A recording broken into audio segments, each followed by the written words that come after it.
Hi there and welcome to an extra special video. It's Simon Hurley from Eclipse, and today I'm inviting you to help me celebrate my 1,000 subscriber blog hop. I'm super excited and I have gathered an awesome team of very inspirational designers to help me celebrate today. I also have asked a couple of awesome companies to help me sponsor this event and get you guys some great and extra special prizes. I will have much more information and details at the end of this video, or you can stop over my blog and check it out as well. But let's get started with my cards. Today I'm creating 3 cards using all products from Ellen Hutson's Christmas release designed by Julie Ebersole. I fell in love with these stamps and dies and asked Ellen if I could use them for my blog hop, and she had kindly sent me some to use in this video. The theme of this hop is watercolor because that is one of the things that I started out by being inspired with and still am to this day. I just love the look that you get when you use it, so that was the theme that I came up with this hop. So let's get started with the first card here. I created a watercolor, really colorful background, and I'm going to be using the Home and Hearth die cut set from Julie and Ellen, and I'm going to be using it to die cut some pieces on my card, and then I'm going to lay it over as kind of a mask and create a really fun card. So let's get started. So I'm starting out with a piece of Tim Holtz Distress Watercolor cardstock. I'm using this because it's a super bright white cardstock, so it'll be matching up with my other card base. And I'm going to be using my Gonzai Tombi watercolors and just start watercoloring a fun and simple rainbow background here. The reason why I'm using these watercolors is because they go on super smooth and super buttery, and even though they are still transparent watercolors like most watercolors are, which is kind of the property of watercolors that I love, these are actually a little bit opaque, so they will go on super smooth like I had mentioned, but they'll have more opaqueness to them than other watercolors, and so that'll make them go on a little bit smoother rather than some of the other watercolors that I've tried have gone on a little bit chalky, but I love the smooth and buttery finish that you get with the Gonzai Tombi watercolors. You'll also notice that with most of the cards that I'm creating today, I try to stray away from the original typical Christmas colors like the red and greens. However, they are still in some of the cards today. I don't use those as my main focal point of colors because I kind of feel like they clash a little bit, and also I like to mix it up a little bit with my cards, so I like adding non-traditional Christmas colors into the mix, and I think it just gives a really fun look to all of your cards, so that's why I like doing that, and to me it looks a lot better as well, which it's just a fun twist that I love doing on Christmas cards. So I'm just going to continue painting this down. I'm kind of going in a diagonal pattern here too, because I didn't want them to be just straight across in certain lines, because like I had mentioned, I'm going to be die cutting out of another piece of cardstock and laying it right over top of this. So I wanted there to be a certain variation of all the different colors when I lay it down, and I don't want them to just be certain rows of color, and I want them to kind of be a little bit more random than if I would just do like the rows of colors. Also, when I'm laying down color here, you'll notice that when I start getting more to the bottom, I'm working the paper a little bit more. And I found especially with the Tim Holtz watercolor cardstock, although it's an extremely bright white, which is what I love about it, it does tend to pill if you work it a little bit too much, so you don't want to do that. So once I've finished all of these steps, I'm going to heat that up with my heat gun to make sure that it's completely dry before I do my next step here. And I'm going to be bringing in an opaque white watercolor, which also comes in this Gonzai Tombi set. I thought it needed a little bit more detail, so I just added some of that to my brush, watered it down a little bit, and started flicking it onto my project. So now I'm using a piece of Neenah 110-pound cardstock, and I'm going to take all of my little dies and line them up onto this piece, because this is the piece that we're going to be overlaying over the watercolor background. So I'm just taking the little houses and I'm going to line them up 3 in a row. I've made a couple of different pencil lines on my cardstock here, and I'm going to be erasing those after I'm done, but this is just to make sure that these go straight onto my card because they're going to be the main focal point, so you don't want them to be at all angled or anything. You want them to be perfectly straight on here. I love the idea of these little houses, and I think it's a super fun die set as well, and that's why I first fell in love with this die set, and I love it, and I'll be using it in the future as well. So I'm just adding those stars for extra interest in the sky, and then I'll run it right through my die cutting machine. Now, I'll admit it, I've been a little bit obsessed with using my Misty lately for all of my stamping, but it's been giving me perfect stamping for all my sentiments and things that usually when I stamp at the end of a card, it always ends up ruining it. So I'm using my Memento Tuxedo Black ink, and I'm going to be stamping down the Wishing You a Wonderful Holiday Season stamp sentiment. This is from the Mistletoe and Holly stamp set by Julie and Ellen as well, and I just love the font that that's in. So now I'm just matting that panel right over top of my watercolor piece and adding it onto a card base here. And the card is almost finished. We just need to do a couple more simple steps to finish it off. So in that die set also comes a little heart that you can add as an embellishment, as well as those little stars. And I'm going to be coloring it using some different red Copic markers here. I believe it's R37 and R35. And I'm just going to do a little bit of blending on that small little heart there and adding it into that middle house. And I've also added those little window portions on the side houses as well that come with those dies. And so I'm just placing that down on some foam tape, and I'm going to be adding a little bit of glossy accents and some wink of Stella on there as well to make it kind of sparkle and give it a little bit more dimension. So that's the first card done, and now we're moving on to our second card for today's hop. So for the second card, I'm going to be using the Elf stamp set, again by Julie and Ellen. This stamp set made me crack up. It is so funny with all the funny little sentiments in there and the different little elves that are illustrated, as well as the different little candies, and I just couldn't pass it up. It was so funny and awesome, and we're going to be creating a watercolor background in this card as well. So let's get started. So I'm starting off with some Memento Tuxedo black ink because I find that works best with colored pencils, and I'm going to stamp down this little elf that's kind of sitting on his shoulders, maybe eating some candy here, and I'm going to stamp that to the left side of my panel. And then I'm going to stamp down some of his favorite foods. So I've got his syrup, his candy cane, and some other little candies as well there. And I'm going to stamp those down in a straight line, and then I'll also stamp the sentiment off camera there. And I'm going to start coloring using some Prismacolor pencils. I like to work in circular motion, and I like to go really light using the Prismacolors, because the Prismacolors will build up kind of a waxy finish. You really want to start out light, especially with your darkest color. You want to start out quite light and build up in layers. That way, once your darkest color is down in there, you can go in with your lighter colors and then go back in and kind of burnish it all with a darker layer of color there. This just ensures that you can make sure that you get your shadows in there and your darkest points, and then go in with your lighter colors and kind of blend those out as well. Now, I've had a couple of questions on why I don't use like Gamsol or blending solution with my colored pencils, and the main reason is because I don't want it to look like another medium. I don't want it to look like Copics or anything. I do love the look of colored pencil, and so I want to keep it looking like the medium that I love. So that's why I keep it like this and don't use any blending solutions, but I might come out with a couple of videos in the future showing how to use it with Gamsol and stuff like that. I've just never really tried it, and I do love the look of colored pencil on my cards. So now with the syrup bottle, I'm going to be going in with a couple of layers of brown, and again going with really light motions here, really light circular motions, and then I'm going to go in with some oranges and yellows, and once again I've sped up the coloring here, and I'm also going to skip a couple of portions in between all of the different things that I'm coloring here, because I know some of you guys get bored watching me color these things, so I do like to kind of skip around and fast forward it a little bit so I can get on to the rest of making the card. So I'm just finishing off by coloring this with some of, some browns and kind of yellow colors. I didn't really know kind of how to make the syrup, but I decided to just kind of go with those specific colors, and I think it turned out pretty well.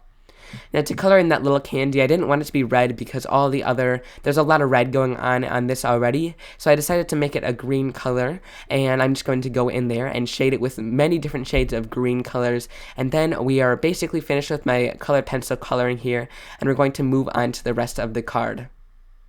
So for this next step, you might want to wait before you color to do this, because in case if you mess up or have a mistake, you can easily fix it and restamp all of your images without having to recolor all of them and go through that work again. So I'm going to take my X-Acto knife and my ruler, and I'm cutting little slices in between all of these images here. This will separate them, but I'm also going to leave a little bit of a border on the edges so I can fussy cut them out in just a minute here. This will make it so that I can pop it up on a background and still have these images stand out and kind of pop up off the card. So I'm then going to go in with my fussy cutting scissors, and these are like spring assist scissors here, and I'm going to go all around these images and cut them out. I'm leaving a little bit of a border around the images so that when I put on my background in the back, I can have these images stand out from the rest of the background, and it's also a little bit easier to cut out and have it a little bit more of a clean edge on here. One of the tips that I have for fussy cutting, because I love doing this all the time instead of using die cuts, is just to move the paper around instead of moving your scissors. You'll have much more control over what you're cutting, and it's a lot easier to do when you're just moving the paper instead of your scissors. So I'm just going to cut all around these images, being sure to leave a nice even white border around all of them. So now I'm going to create my background using some distress inks. I'm starting out with Salty Ocean and my brown blending tool here and some Nina 110-pound solar white cardstock. And I'm going to just be blending a really nice and soft blue background.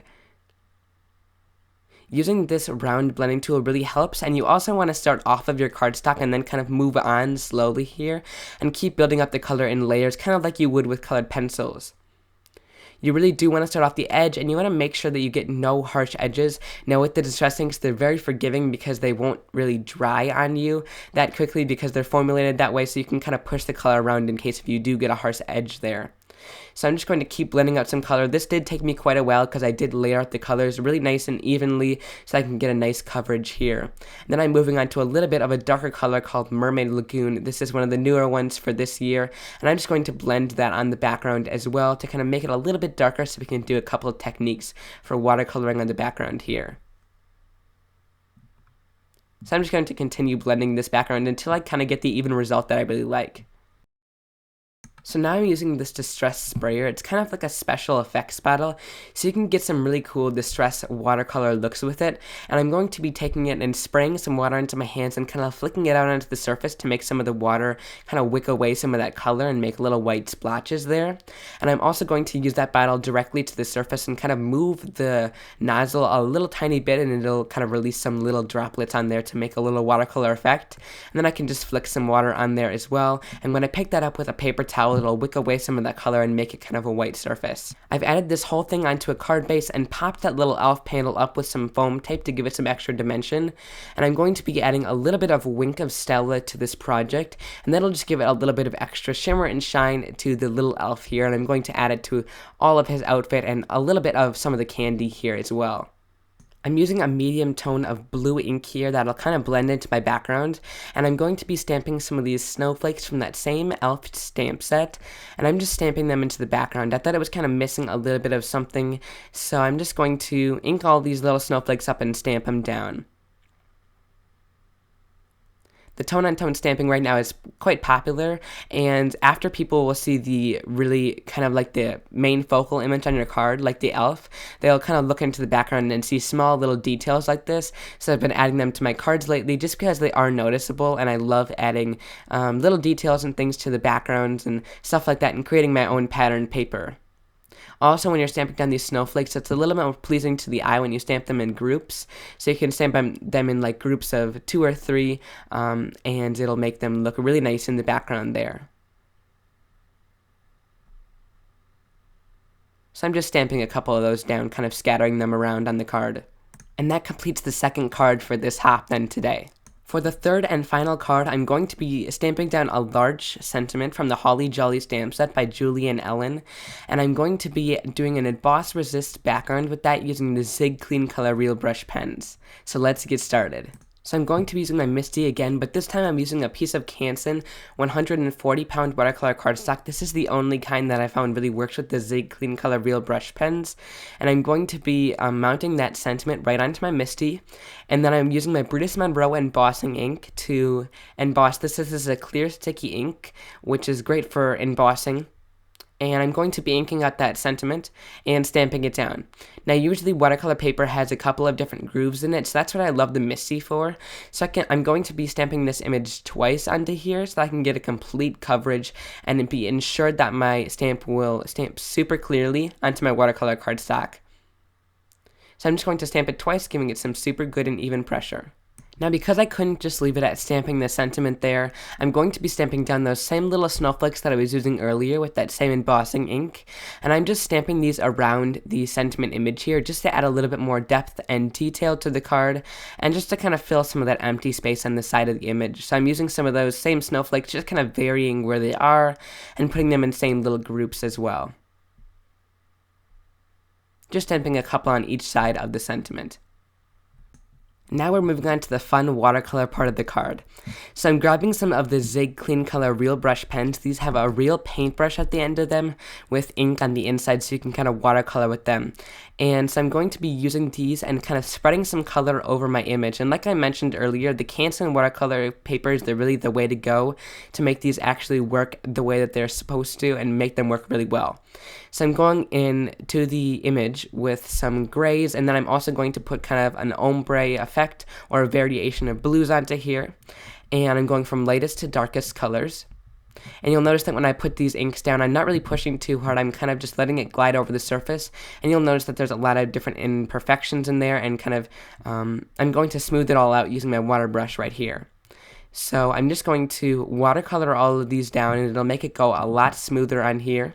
And it'll kind of blend all the colors together in between. So I'm not washing my brush off as I go in between all these colors here. I'm just going right in between from one color to another, kind of blending them all together into the image here. These markers have been quickly one of my favorite mediums to use because they're so easy to kind of blend and use as watercolors and for many different techniques as well.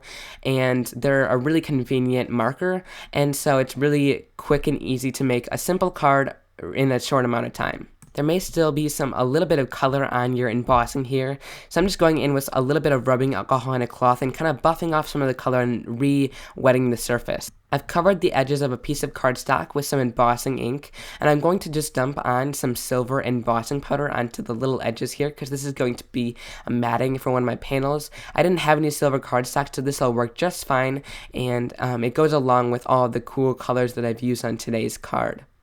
So I'm just dumping that on there, and I'm going to heat set this with my heat gun. So to finish off the card, I'm going to mat that onto a card base here. This is a top folding card base with that silver panel. And I'm also just adding a couple of different enameled dots onto the centers of the snowflakes to finish it off. And that completes my last card. It was pretty simple there. I hope you guys really enjoyed seeing my 3 cards today using some Ellen Hutson and Julie Ebersole products. I really enjoyed the theme, and I can't wait for you guys to go and check out some of the other designers' blogs as well.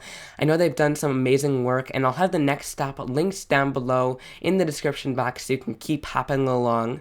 I will also have all of the information of the giveaways and prizes you could win over at my blog, inkclips.com, so if you guys want to check that out, you could win some amazing prizes from some awesome different companies that decided to support me on this hop.